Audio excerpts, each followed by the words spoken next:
very different things. So in order for teams to be able to navigate there, you need some smaller things that can be like assigned somewhere, like lanterns on the sea. It's like, okay, you see your North Star, but you're still checking like, oh, okay, so I'm passing Italy now. And I see this Italy lantern saying like, hey, we are Italian coast here.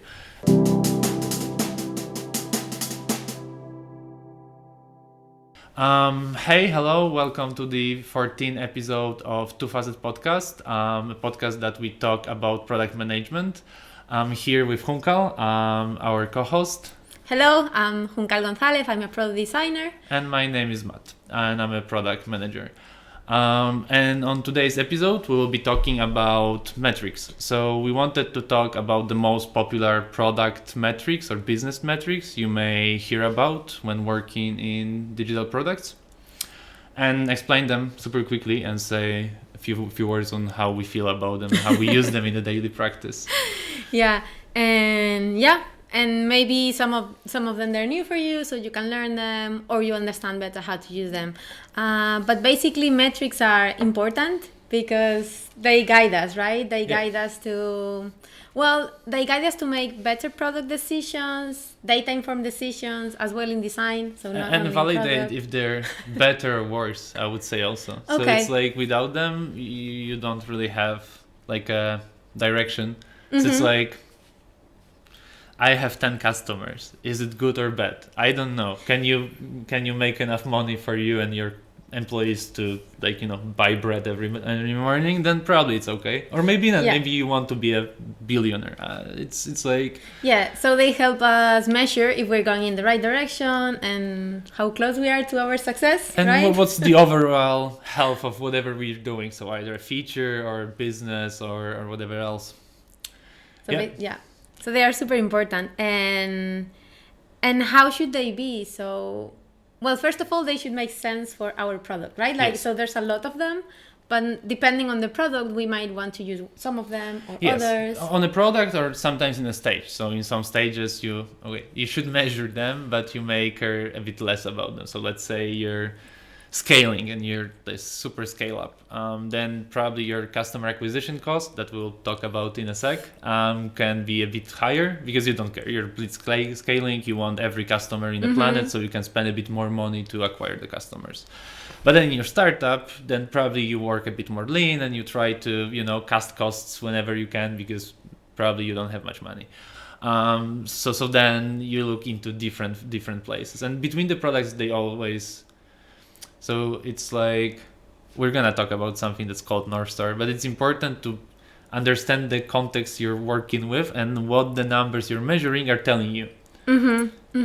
It's like, because without understanding what does this number mean and how this reflects in some ways the user behavior, you will just have a number and then it's like 10.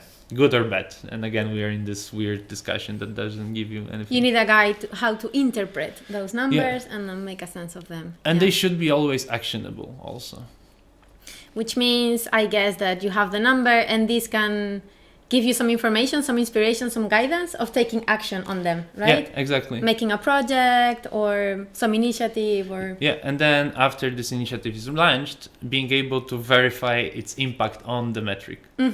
So it's like, we would love to be rich. Okay, so do whatever you believe you're gonna make you rich, and then are you rich now? And you check your bank account and you have your standard of being rich, which is whatever. And then you say, oh, I am, or no, I am not. Or actually you would say, I want to be richer. But that's the other thing. No, it's like they give you this. So the actionability, in my mind, it's the both. So on one side, it should give you like some inspirations, or you should have some ideas how to move that metric, and then on the other side this should give you a way to validate, because there are some metrics that are actionable, like customer engagement, let's say. We'll go there in a sec. And then you can invent stuff like, let's throw more features into the users so they will engage more, maybe more smaller groups in more features, but they all will be engaged.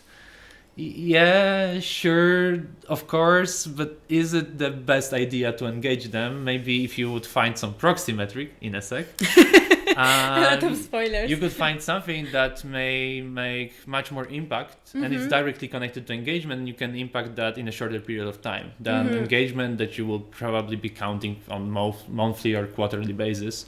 So then any actions, it's harder to measure them in time. And they should allow all the teams, so not only business, to take action on them, right? So they should be, I guess, broad enough so marketing, product, sales, like everyone can action on them. And otherwise they do become sometimes like a vanity metrics of like, hey, we have this crazy number or crazy thing that's not actionable, and someone imagined happiness and nobody knows what to do with it. And it's I like the thing you said, like with this abstraction level. So the number should be this shared that everybody knows how to contribute, but not necessarily like contributes that directly. So it's like, it's not gonna be any spoilers probably for anybody, but in Doc Planner, our North Star is bookings. So we do care about the numbers of how many bookings we get from both patients and the doctors. And then we have teams working on tools for the doctors. So of course we don't measure how many bookings the doctor does through invoicing tool, but there is connection between the usage of invoicing tool later to the engagement and to the fact that how the doctors may bring the patients to the platform. So all of those things at the end of the day they provide to the bookings that are not North Star. Okay, so then you mentioned this North Star. I love this concept. It's super beautiful, like the North Star, because it's true, you can have a lot of different metrics, but you want all the teams to be guided and everything. So how do you kind of structure like the main one or the secondary, or how do they go? So there are like that's not gonna be super scientific, but I would say it's like 3-step structure. Okay. So you have like a North Star. So this is the main new word, KPI. There is one episode about KPIs, but it's like a metric, let's say. So you have this metric that guides the whole company. Like this is the relation to the North Star that was used for sales to navigate. And it's the same for the company. So you pick the most important one that shows the growth or is the most like related to the core of what you do and shows like the real health of a company or organization. And this is the one that everybody should be trying to contribute to. And then if you have this North Star, of course, you're going to have like set of KPIs, so key performance indicators. So like metrics showing you the general growth of your organization or a company. So then smaller things come in that are still big enough. So it's like things like churn or revenue that you're bringing. So it's like control metrics to everything you're doing. So yes, we want to have billions of bookings, but do we have enough money? Are we not losing the customers? Are our product teams working in a right direction? So you need those KPIs for you, those metrics that will tell you answer those bigger questions about the company of like, so, okay, we are bringing the customers, but are they engaged? And then you may have something called engagement metrics. It's getting more granular and more into detail of the North Star, which is the main one on top. Exactly. But in my interpretation, the KPI is still broad. So it's still like not to one team exactly deliver this. I mean, there is revenue. So if you have sales, you're going to have directly from revenue, you're gonna have salespeople that's gonna have like sales budgets and they need to perform inside this budget, and yes, of course, operations. But then in other cases like engagement, but even sales, you can still go lower, and this is when usually something called proxy metrics come into play and starts being useful. So those are all of the more granular metrics that you use to use as a proxy. So you try to find the closest to the direct KPIs you have. So sometimes you're gonna be able to, influence the main KPI directly. So sometimes you may have, user registrations or monthly active users, and you will be launching features that are actually bringing more users directly, and you can launch that one. But for example, if you're looking at the customer engagement, it's usually much more complicated story. So it comes with sales, how you're doing onboardings, how you're doing offboardings for people that churn, how the product behaves. Is it self-explanatory or you need some help? So customer engagement is constructed of very, very different things. So in order for teams to be able to navigate there, you need some smaller things that can be like assigned somewhere, like lanterns on the sea. It's like, okay, you see your North Star, but you're still checking like, oh, okay, so I'm passing Italy now. And I see this Italy lantern saying like, hey, we are Italian coast here. And oh, okay, so I'm on the right path still, everything's fine. I should be going through Italy following the North Star. Yes. So it's similar for the team. It's like, okay, so if we are seeing more users use this feature that we believe is engaging them more, and we can translate that to good marketing and sales, we can see long-term the impact on the engagement and enrolling new customers. Short-term, much easier and actionable for you to use a proxy metric, which would be feature usage or, I don't know, feedbacks, whatever you would find for a project. Yeah, I see this very clear. So as the company gets bigger and bigger and has more and more teams, the teams, they start focusing on more specific parts, right, of the product. They get much more specialized, and then it gets more and more difficult to jump and just affect directly the North one. It's this story about a lot of companies. When scaling, you can get so specialized. You actually are working, years on a box of 60 by 60 pixels or like 120 by 120 pixels, and this is your life there. And you can go that deeper, and then you need like set of KPIs to relate somehow there. And it's funny because it's this vicious cycle. So you first work on like a super vague idea, and you're building everything to end up in building super small pixels. And then later, actually, I would say with scaling and building more MVPs, actually it's always, so even if you're launching new features, you always want to get back to optimization 100 by 100. And it's just, does it make sense every time? So you launch a feature and there's always a backlog of simplifications that may come. And you could get back from your big feature back to the super small one button solution.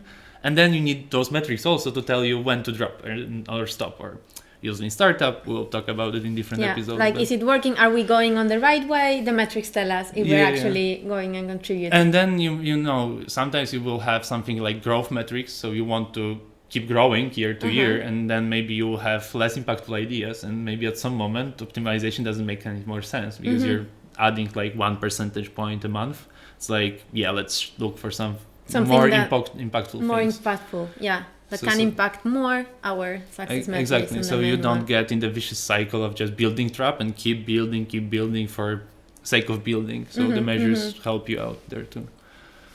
Nice.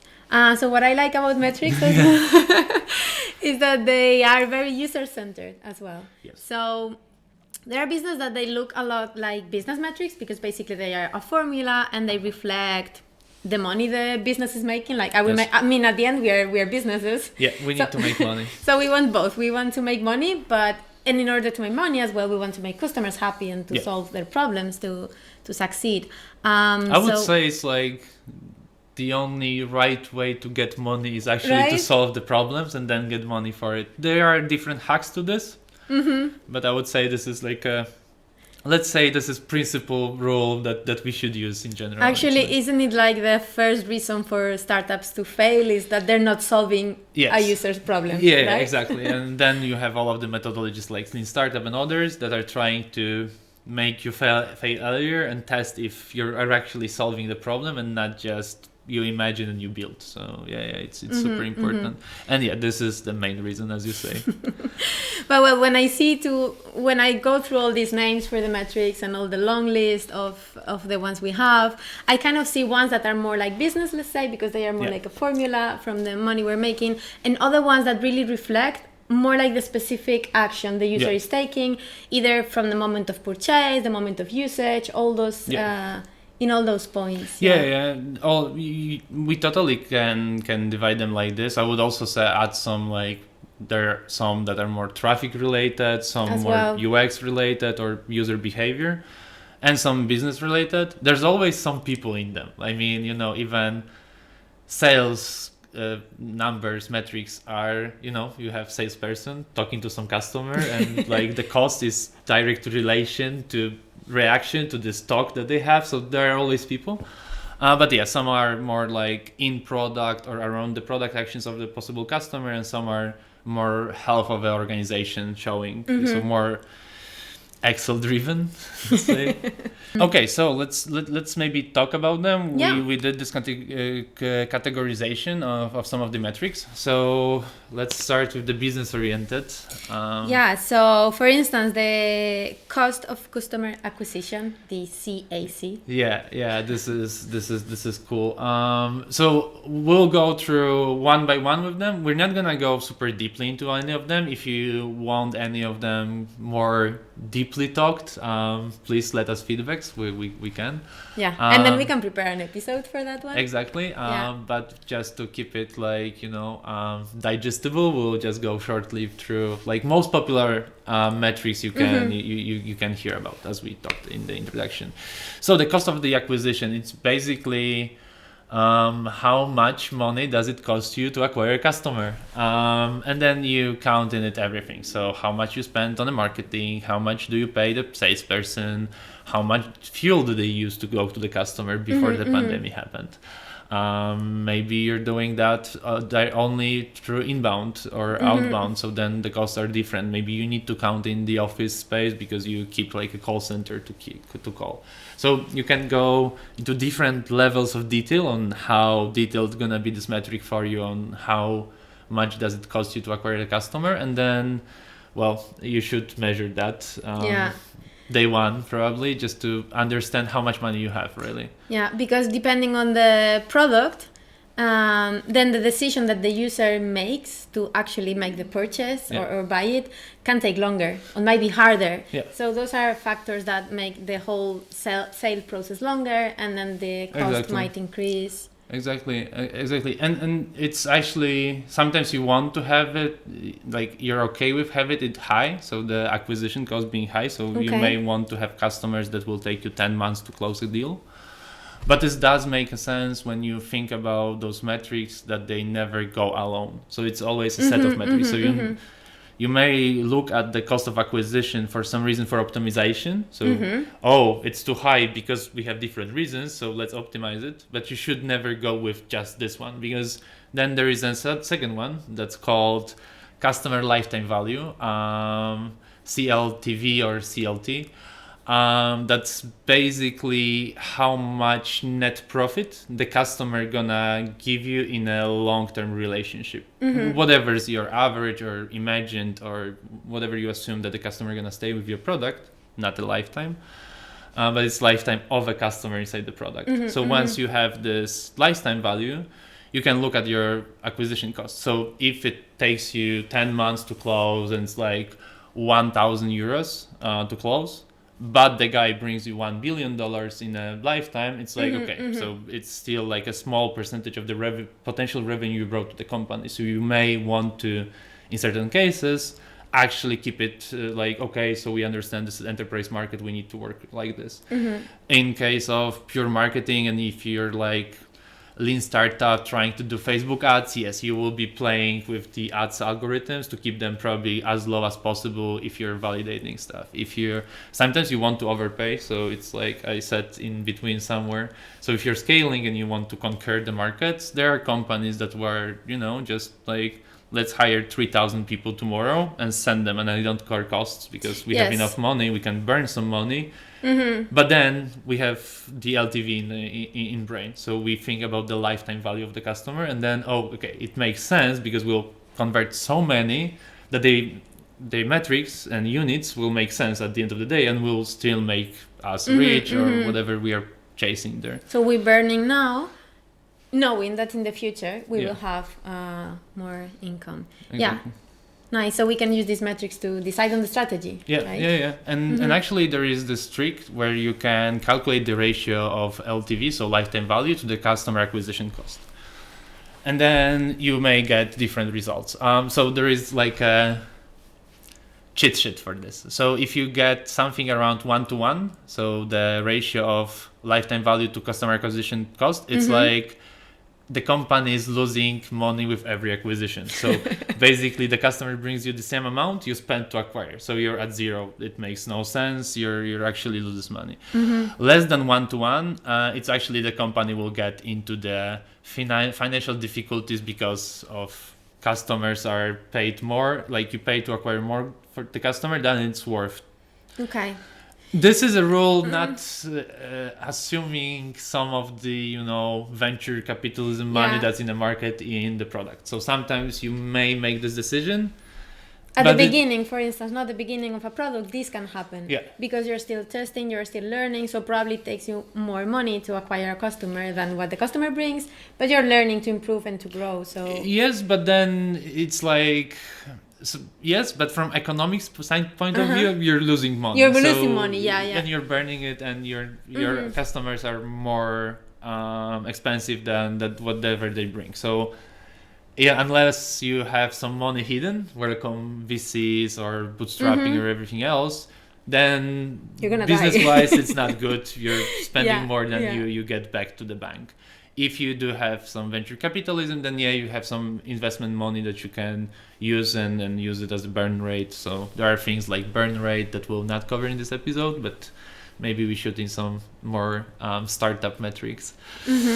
Okay, and then you have 3-to-1. This is like very good level. So the customer are solid and they're acquired for the right price. So if you're getting to 3-to-1, so lifetime value is 3 times bigger than the customer acquisition cost, it's like, okay, so it's pretty healthy. You probably balance the price. You're going into the comfy zone, which it may be good, maybe bad. You may want to change to defense or offense. That's different thing. But at least seeing it, you can say you're in the right place. If you're higher than 3-to-1, you're probably on like hyper growth path. So this is untapped potential to acquire new customers, and you're blitz scaling, and like the solution to your problem is really good, and the business model seems to be really nice one, and you're in a hyper growth. So this is the moment when the valuation of the companies are actually, really nice, just because showing that your game and what you're playing with such a ratio. So these two are essential for the health to measure the health of the business, basically. Yeah. And what about the ARPU? ARPU. ARPU. So we have something that's RPU. It's average revenue per unit, sometimes referred as user or customer. So basically, this is average revenue per unit. That's it. Harder to say, but it's like if you think about different business models you can have. It's like you may be having different customers in different pricings. So then you still look at your averages to know how on average money you get. And then it's unit and not necessarily user or a customer, just because you can have selling different models. So you can have, like in our case, not spoiler, I guess. So Doc Planner works with doctors. So you sell to clinics. And you have more users than one clinic. Why you sold one unit? So it's like you're looking at units sold and how much revenue it's gonna bring you. And when you're selling like group or enterprise, it's funnier because the user economy is different when you're selling like in a wholesale or in enterprise. So if you're having 30 euros for one individual user, you're not gonna sell 100 seats to the company for 30 euros a user. I mean, the pricing gonna need change. Not in every case, but in majority gonna be like a bit different when you're buying bulk. So then the average comes in, so you know how much money you bring from deals in general. You can always zoom in and see like, enterprise, and then you see, we are selling it too cheaply or whatever. But this gives you this overall health of different deals and discounts you're giving on the market if the average keeps going okay. Or it's like, you do Black Friday, so you will see the dent, but then you should see the average coming back to this. So you see more customers coming, and then averages should come back because you're not selling lifetime things on the Black Friday. Yeah. You're selling like, hey, 3-month subscription, half a price, no? And then the average go lower, but then it should go back in the units. And when we say revenue, is it net? Or is it gross? Or can we both? I would say this is net. Okay. Because you always use net in economics, but I'm the worst person asking between gross and net. But I will, post-production, will add the beautiful comments here about because if I was it's gross wondering and about net. it. Okay, Yeah, so I let's would check say it. net, but we will do the fact checking, and it's gonna be here in the episode. Okay. We also have monthly recurring revenue and annual recurring revenue, which is usually referred more to subscription businesses and SaaS. Yeah, because it's recurrent, right? Yeah, so it should be recurrent. for customers that are paying every time. And this is basically recurrent net revenue brought from the customer per month or per year. And this is what you measure for every one customer, and then you use averages and other mechanisms to see how this reflects to your business. So if you're getting more and more revenue every month, or if you're going down, or it's flat, and you can see those differences in month to month basis or annual, probably both actually. So you measure both. Nice.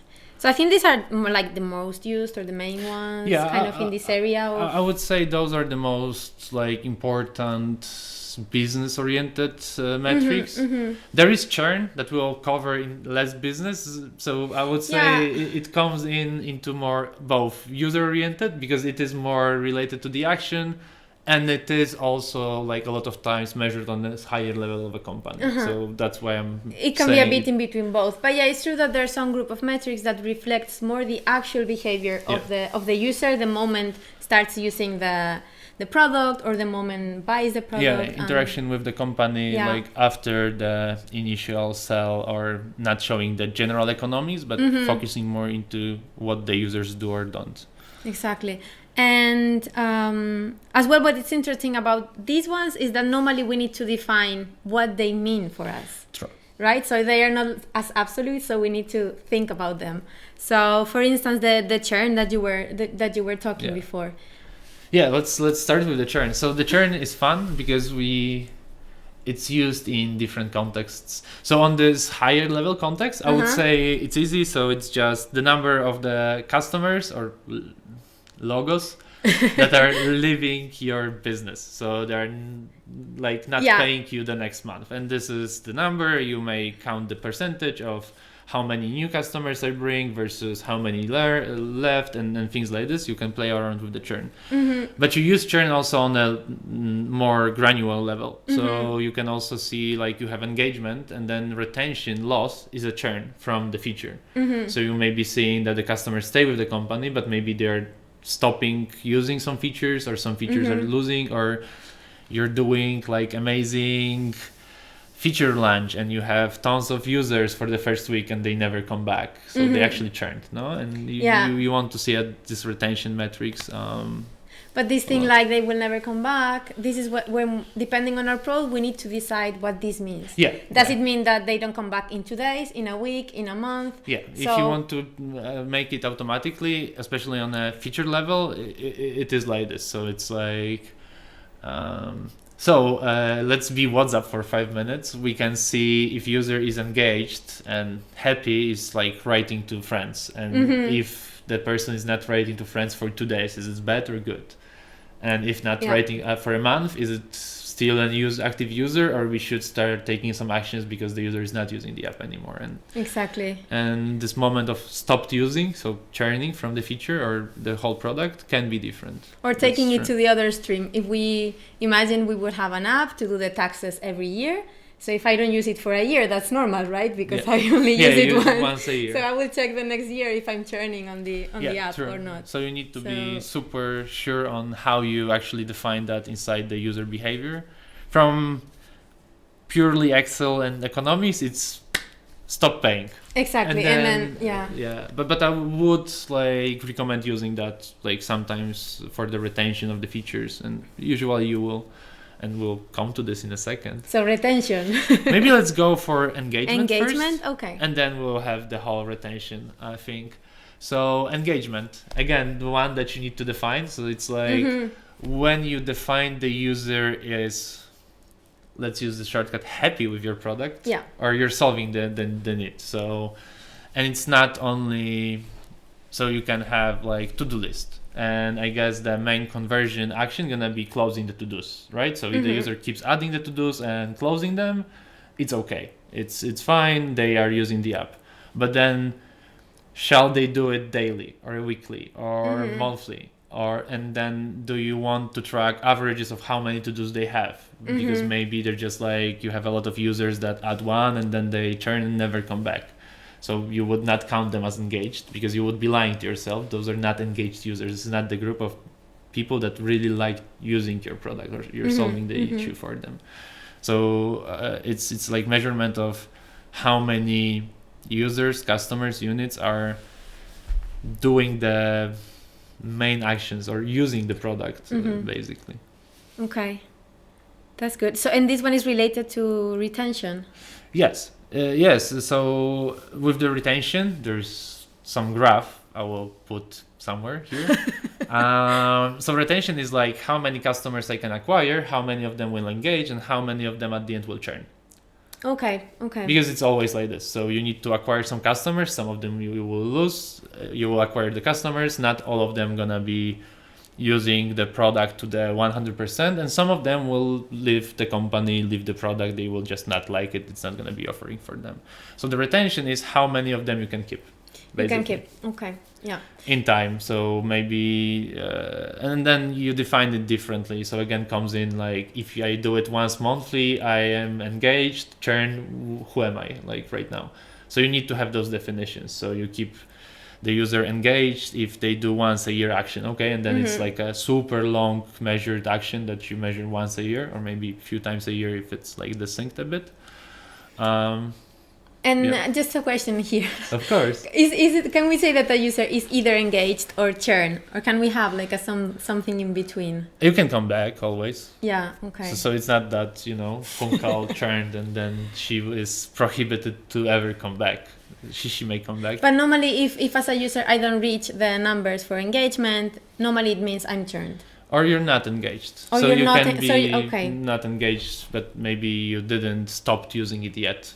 So the engagement is also like, graph. So it can be like a warning for a future change. Yeah. These kind of things. Yeah. There is this, I would say, a bit of bro science with the engagement, saying like it always looks like this. So first you sell, the customer starts being engaged, and then in some time of the economy, your product will start to be obsolete and they will die. So, and then you play to that role. So you always try to keep everybody on top, but some will be less engaged, some will be more engaged, and some will be just directly churning and saying like, hey, goodbye. But basically it boils down to what you bring in minus the churn. So you see how many customers you can actually retain. Then in terms of user, there is always adoption or feature usage, however you're gonna call it. And this is usually you launch something and you see how many people use it across your group. Okay. And so again, tricky one, because you need to make sure you're measuring that right. So again, if you're doing one button once a month, that it's like export expenses, let's say, for invoicing, that's gonna be used once a month. Yeah. And you need to wait a month, but then you want majority of the customers do it once a month, right? So the feature adoption, you want to drive like as much customers as possible to use the feature because you believe it's fine. Or you can be working on a niche. So let's say you have some specialization in the doctor's word that does something specific and you want to deliver to them. But then in order to be successful, you want to drive like to majority of the customers you already have from that niche. You don't want to do a lot of small impact projects. You want to drive the more impactful ones usually. Yeah, and adoption, we use it a lot basically just for the features, right? Yeah. Like I launch a feature, are they using them or not? Exactly, yeah. And this is the easiest one that shows you directly if you're like going right or bad.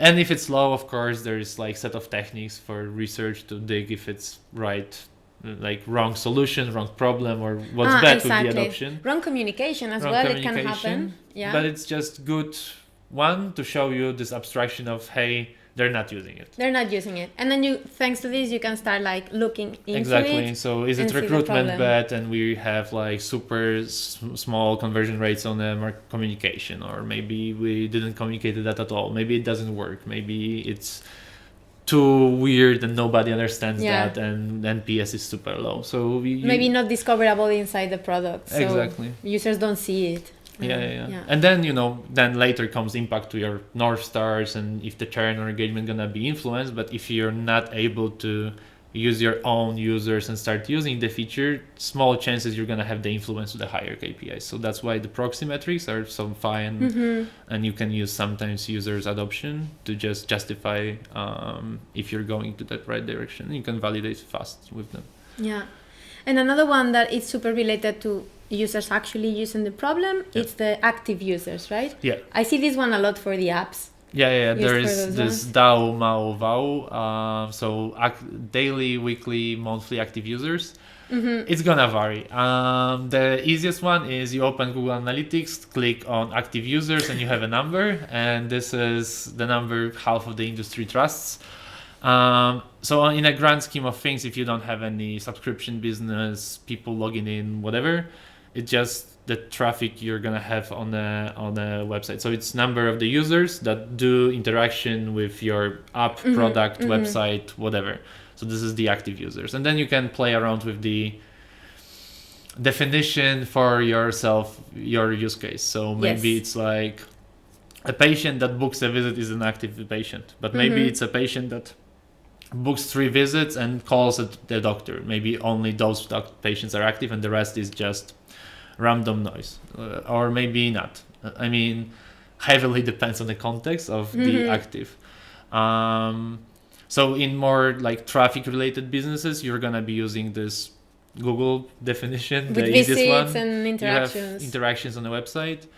Then in some more detailed products, probably you can play around with the definition of the active user. Yeah, like if it's like if they open the app, or if they are logged in, for instance, when it's an app on a phone. Yeah, on the app, a lot of times you just count logins, and if you have daily logins, so how many you have daily logins, weekly logins, monthly logins from the same user. So then you look at if the same user is doing that daily or monthly. Like you can play around a lot with the timelines there and in which periods of time you measure it.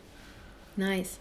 So all of these, they are telling us if the user is using it, but they don't tell us if they like it, let's say. Yes. Right? Like are they happy with them? It's like is it a nice experience? So then we have another one which reflects this one a bit more, which is the NPS, right? It's NPS, and I would even mention there are a few others. So NPS is Net Promoter Score.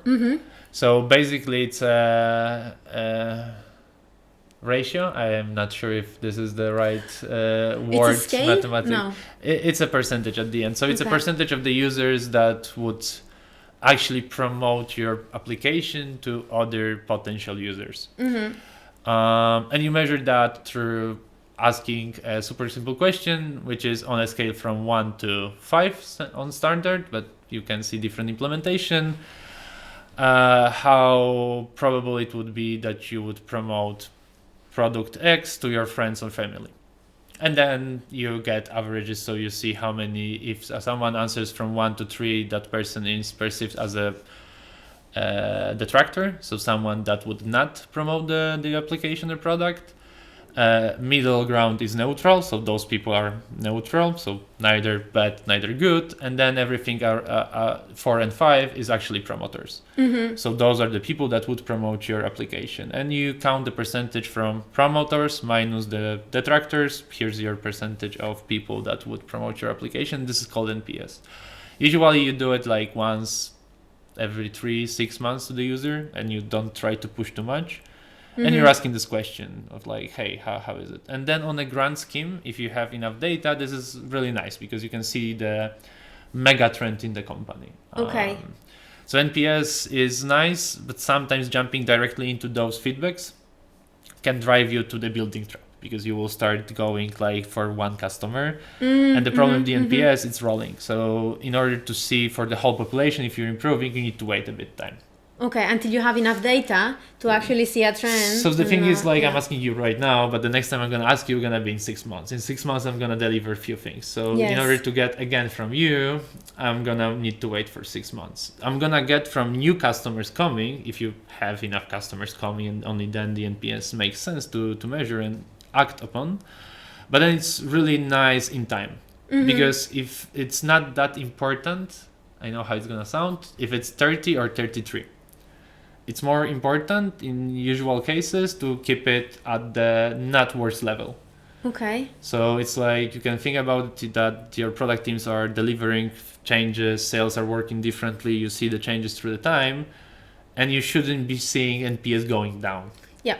It's like a control metric to check we're not breaking anything, that the customers are still happy and things are still okay, even though we're making changes, adding new features, Exactly. whatever. And the NPS is really nice to use as the step in to the customer's feedback. So if any NPS tool allows customers both happy, unhappy, or neutral to leave the comment, and sometimes when you have those comments, this can be a good trigger for researcher, product manager, whomever, to contact those customers, and then you can get some material for your further usage around. Yeah.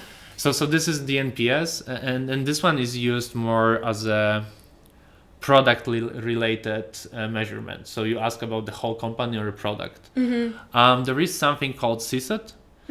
So customer satisfaction metric that I don't remember the whole shortcut right now.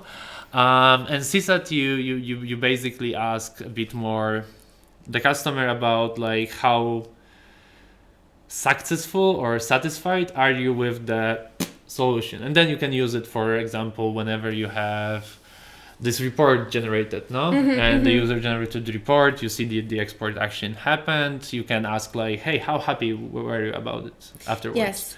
Or on Facebook Messenger, when you have a video call, after a call, you're gonna see a question of like, hey, how would you rate this call? The quality of this call. So they are not asking you the WhatsApp or how Facebook works. They're like, the rating of this technology right now, how was the experience with calling? The experience on specifically this feature. Yeah, it makes sense. Because in the NPS, would you recommend? And here you have a lot of factors. If it's expensive, if it doesn't work, I don't know, in your browser. If it helps you, solves the problem that you really have and you believe this problem is valuable, or if you even have people to relate to with this problem, because things may happen. So it's like super complicated metric, and then CSAT can help you a bit more with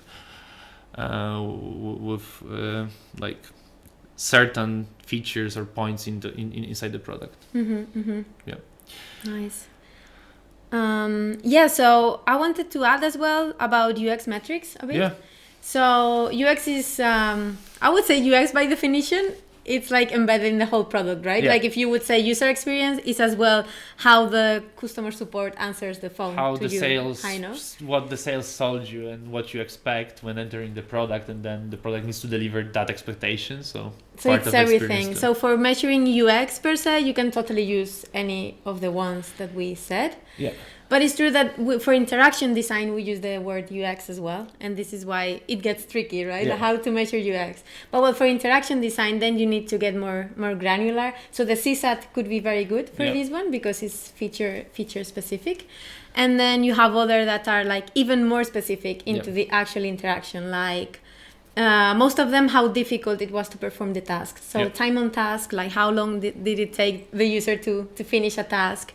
The error rate, like imagine you're filling up a long form for the taxes example, like how many errors the user has before sending them. And those will actually show you how user felt or how successful the user was with the design or solution or whatever. More into the interaction and design solution into that. And there is like the whole success rate, no? So it's the thing that every product manager, owner or team will come to at some moment. It's like, what's our conversion rate and how's the funnel? So basically those are usually, you take the screens or actions that the users do and you measure what's the percentage of the users that finish the whole actions. And the conversion rate is basically those that finished the full one. So Exactly. how many users from starting point finish the whole process for you. And then inside you can see all of the UX metrics that you're mentioning. So one is the conversion and success rate, but then you see how much time they spend there. Are they dropping on any of the actions? And you can get super granular with them or zoom out and say e-commerce. So That's a typical example. Like page, add to basket, paid. Yeah, but there's a lot of steps in between where the user could drop. And so delivery form, for example, it's like been a nightmare a few times in the internet. And, you can optimize only that one, looking at the metrics of how much time, what's the error rate, are they not dropping there? So So I think we covered a lot. Didn't we? I think so.